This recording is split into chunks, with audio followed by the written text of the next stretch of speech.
Assalamualaikum warahmatullahi wabarakatuh. Salam sejahtera bagi Anda semuanya. Om Swastiastu, Gong Si Pacai. Bapak dan Ibu, teman-teman semuanya, seluruh senior, junior maupun adik-adik, saya adalah praktisi di dunia seni. Apakah lawak masih termasuk dunia seni? Masih dalam perdebatan sampai saat ini. Apakah itu seni pertunjukan? Apakah itu seni gerak ataupun seni teater? Kita masih diperdebatkan karena memang lawak adalah dunia yang sebagian orang mengatakan itu magel. Magel itu mentah tidak, matang pun belum.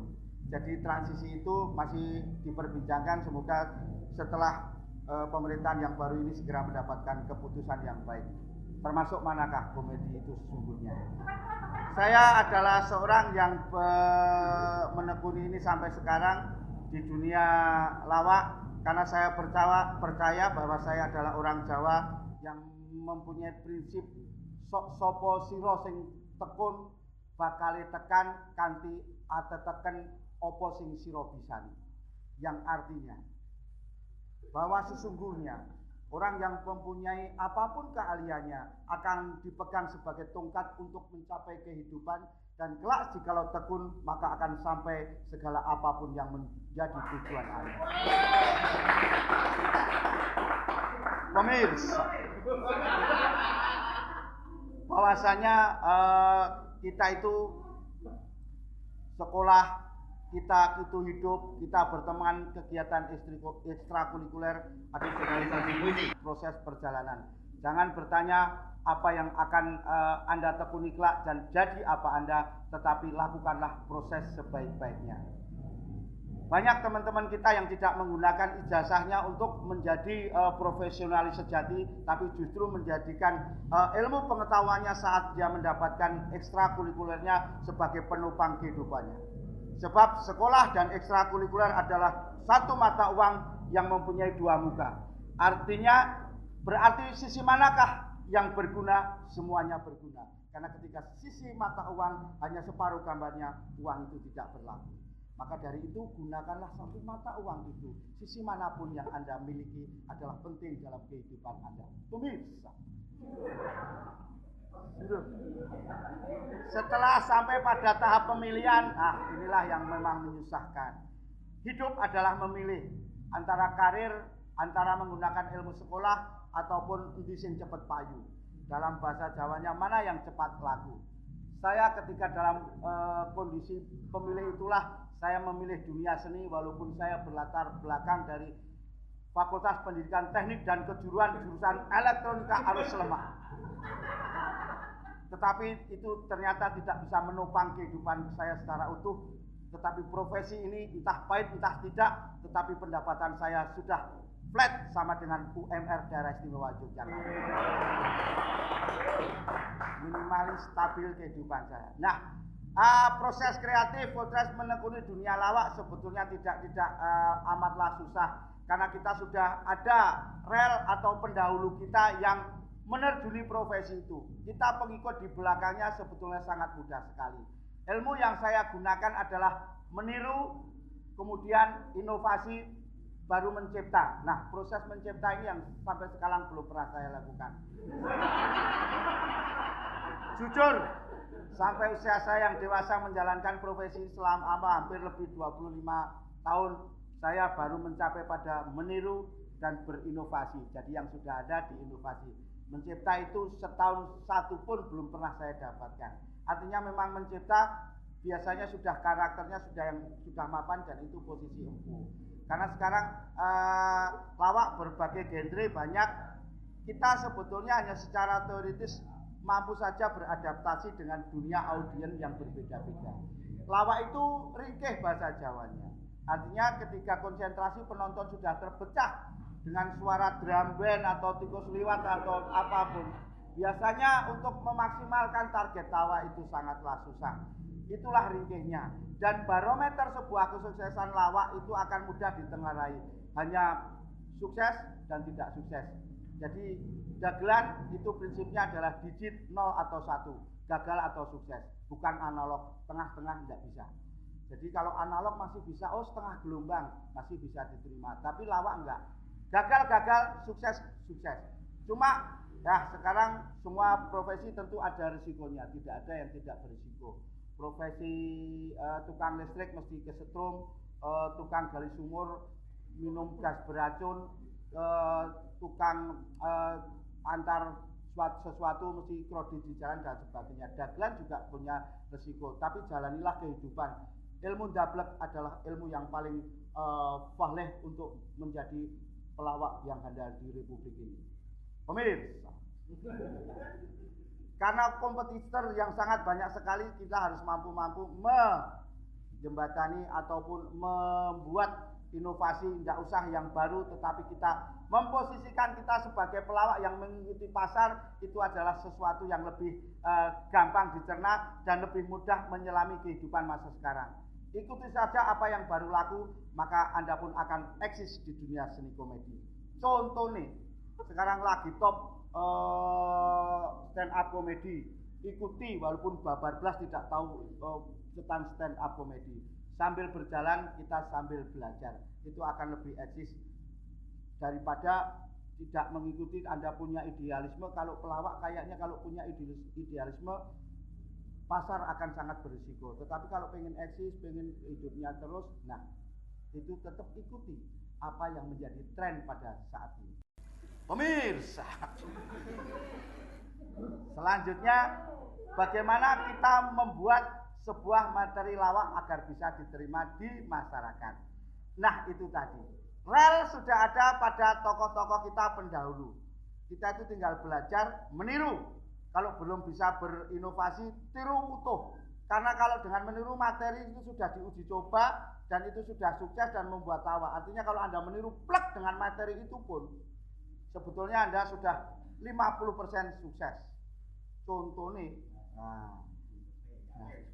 contoh nih, dagelan itu misalnya kita yang lagi tren saat ini, ada ustadz, ada siapapun dengan logat apapun, kita ikuti contoh beliau-beliau yang populer. Plek bodon mesti lucu karena beliaunya juga lucu.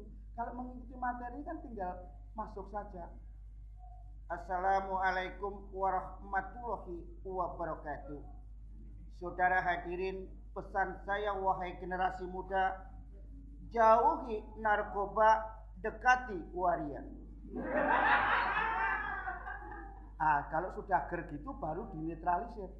Waria itu artinya wadah rahmah Allah subhanahu wa ta'ala, bukan waria yang setengah-setengah, betul? Nah.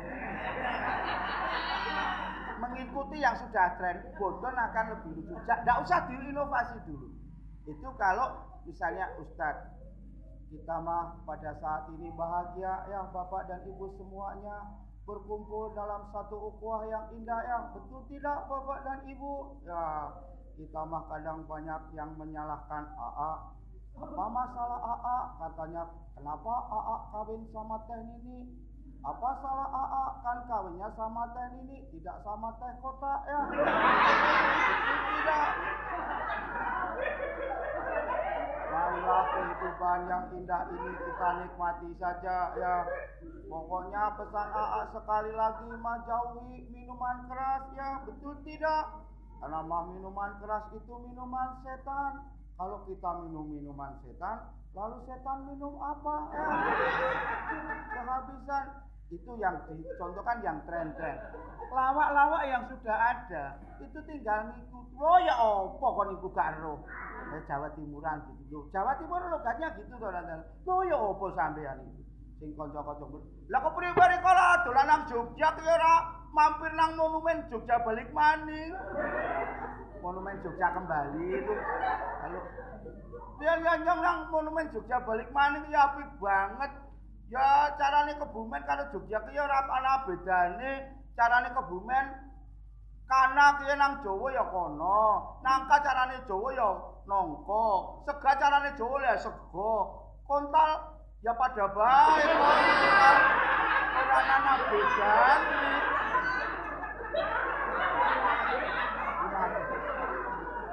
Itu sudah dilakukan pelawak-pelawak tempo dulu. iku kuwi dijamin mesti lucu. Ya apa kon iku Jawa gak ro tata krama to. Wong Jawa iku kudu ro tata krama. Jawa Timur iku raine ketoke preman tapi hatinya roman. Nang Jawa ketemu arek cilik. Lho, kowe to Le? Iki Jawa. Nek wedok lho. Lho, kowe tondo karo sapa? Karo bapak apa karo ibu? Nek Jawa Timur gak ngono. Lho ya apa? Kon tondo arek wedok iku. Lah nek lanang lak tole. Lho ya apa? Kon karo sapa, Kak?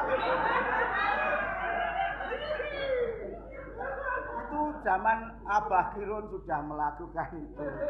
Turun plek itu sudah menghasilkan rupiah yang lumayan. Jadi sebelum artinya nggak usah berpikir sebelum berinovasi yang sulit-sulit, pakai dulu itu. Nah kalau sudah sampai pada tahapan bisa berinovasi, bahan-bahan itu bisa diadaptasi kemudian disesuaikan dengan karakter kita. Nah, cuma masalahnya di lawak itu berbeda dengan lagu, dengan sebuah tari yang bisa disajikan sama di satu tempat dengan audiens yang berbeda-beda. Lawak ini susah. Ketika, maaf, ini bukan masalah perbedaan struktur pendidikan dan sebagainya. Tapi perbedaan kultur ini membawa masalah karena kadang-kadang di audiens yang notabene mahasiswa. Materi itu lucu dibawakan di tempat itu, tapi tidak akan lucu misalnya kita membawakan di daerah, maaf, di daerah pinggiran, Delingo, Delingo, Palbapa, maksudnya di daerah pinggir, itu akan sangat berbeda. Jadi pandai-pandailah memilih sebuah materi. Kalau misalnya di mahasiswa, wah, mahasiswa, teman-teman ini luar biasa. Wah, belok sing sana itu mesti cah matematika. Ketolo ling rangkul yange sinus 30 ya. Itu di mahasiswa wis cah teknik sipil ae jempole gede sebab dalam ilmu bangunan itu jempol gede artinya bangunan bawah harus lebih kokoh dari bangunan atas. Cah teknik sipil kewan apa sing ra iso menggo celeng du kebo du apa ula kok ula pulau kelelakan genter, nang Delingo ger, tapi nang Delingo dibawakan di mungkin di kota, karpe omong apa, dagang desa, nah kan begitu. Itulah tanpa pandai-pandainya strategi memilih sebuah materi lawakan yang harus dibawakan di satu tempat, di tempat yang lain. Kultur budaya juga mempengaruhi, ya. Ini dagelan tinggal menirukan ada materi. Ebit, kenapa eksis sampai sekarang? Ebit itu ternyata mampu memilih lagu yang lagunya itu selalu dibawakan sesuai kultur setempat. Contohnya, pemirsa, lagu Camellia. Nah, ini bahannya aku kali ngetut.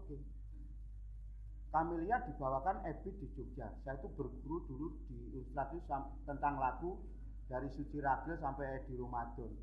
Di Ramadan itu dagelan yang masih saya pakai sampai sekarang yang satu cewek nomor 1, 2 cewek nomor 2, 3 semen 3 roda, 1 2 3 cewek campur semen. Ini sebenarnya sih lucu. Itu padahal bahannya terus tahun 93. Semennya isih soalnya semennya Serambangun mungkin sudah enggak.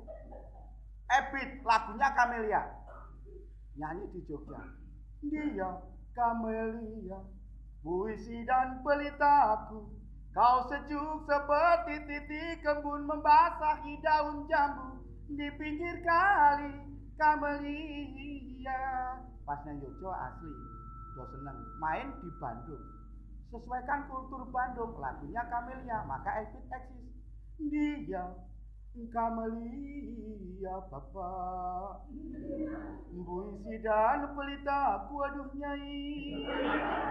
Kau sejuk seperti titik embun membasahi daun jambu bapak. Nah, Bandung. Nyanyi di Surabaya sesuaikan kultur Surabaya. Dia Camellia, puisi dan pelitaku deh. Kau sejuk seperti titik embun membasahi daun jambu di pinggir kali Kamelia tak bacok awake bener. Sekian, terima kasih, semoga bermanfaat.